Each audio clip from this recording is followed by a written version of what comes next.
So today we are going to study another chapter, body fluids and circulation. ഈ ഒരു ചാപ്റ്ററിൽ important ആയിട്ടുള്ള, അതായത് ഇമ്പ്രൂവ്മെൻറ്റിന് ആവശ്യമുള്ള പോർഷൻസ് മാത്രം ജസ്റ്റ് ഒന്ന് നമുക്ക് പഠിക്കാം. First it is blood. Blood എന്ന് പറയുന്നത്, blood is a special connective tissue. എന്താണ് it's a special connective tissue consisting of എന്തൊക്കെയുണ്ട് അതിൽ? Fluid matrix, plasma and formed elements. Fluid മാട്രിക്സും പ്ലാസ്മയും ഫോംഡ് എലമെൻറ്റ്സും ഉണ്ട്. ഇനി we are going to study about plasma. Plasma എന്ന് പറയുന്നത് സ്ട്രോ കളേർഡ് ആണ്, viscous fluid consisting of 55% of blood. പ്ലാസ്മയിൽ എത്രയാണ്? 55% ബ്ലഡ് ആണ്. ആൻഡ് ബാക്കി എത്ര പെർസെൻറ്റേജ് ആണ്? 45%. ബാക്കി 45%ൽ 90 to 92% of plasma is water. ബാക്കി 45%ന് പറ്റിയാണ് പറയുന്നത്. അതിൽ ബാക്കി 45% തന്നെ 90 to 92% എന്താണ്? പ്ലാസ്മയിൽ വാട്ടർ ആണുള്ളത്, വാട്ടർ.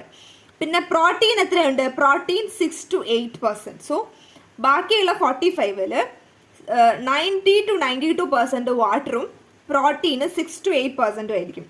പിന്നെ ബാക്കി ഫൈബ്രിനോജൻ, ഗ്ലോബുലിൻ, ആൽബുമിൻ, അത് മേജർ പ്രോട്ടീൻ. സോ അതൊക്കെയാണ് ബാക്കിയുള്ള major proteins. Fibrinogens are needed for clotting or coagulation. So fibrinogen എന്തിനാന്ന് വെച്ചാൽ clotting and coagulation of blood. Okay, ഇപ്പം തന്നെ പഠിച്ചേക്കുക.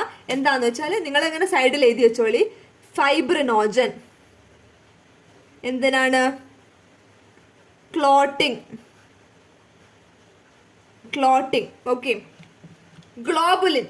ഗ്ലോബുലിൻ എന്തിനാന്ന് വെച്ചാൽ it's a primarily involve in defence mechanism of the body. Globulin defence mechanism. Okay. Third one it is albumin. Albumin എന്തിനാന്ന് വെച്ചാൽ osmotic balance.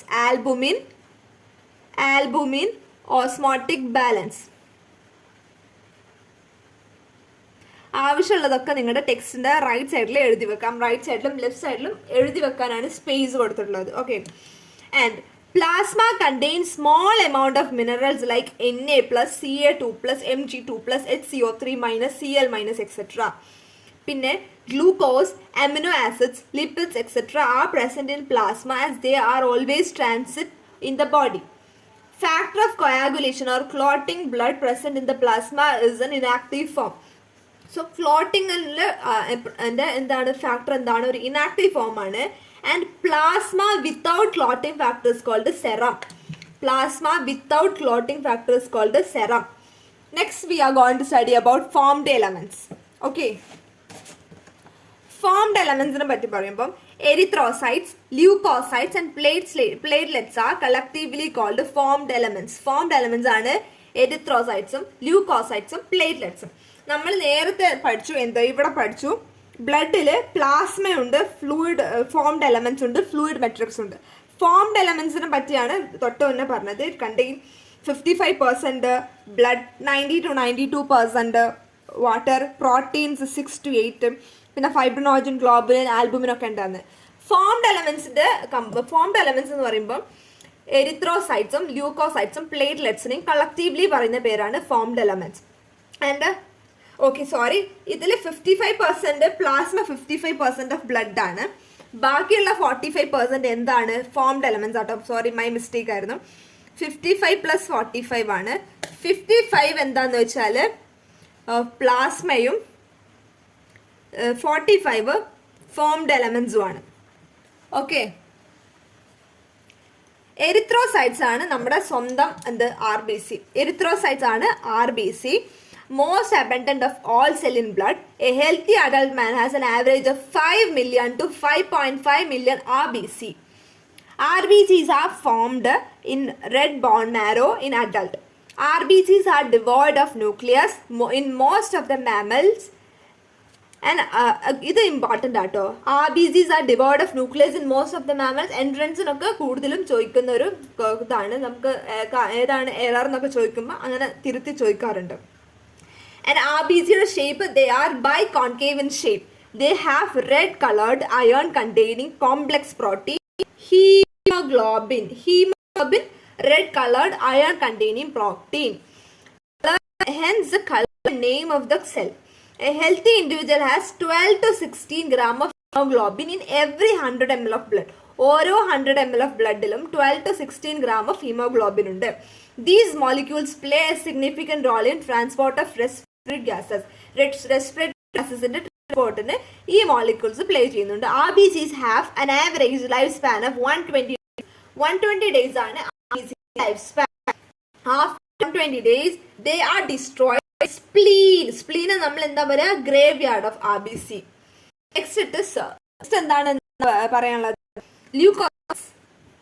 Are you able to see? Okay. Leukocytes are also known as white blood cells, WBC. They are colorless. White ആകുമ്പോൾ they are colorless due to lack of hemoglobin. Hemoglobin ഇല്ല.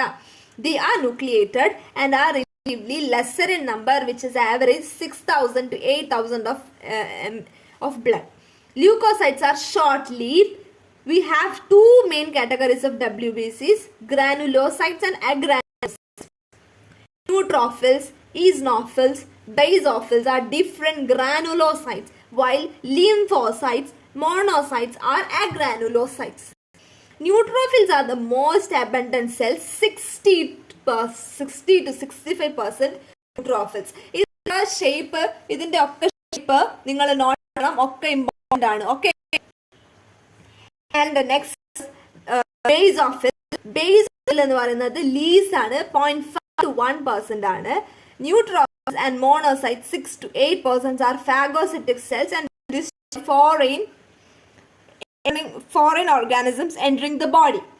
Basophils secrete histamine, serotonin, heparin and involved in inflammatory reactions of inflammatory reactions. So basophils inflammatory reactions ആണ് കാണിക്കുന്നത്.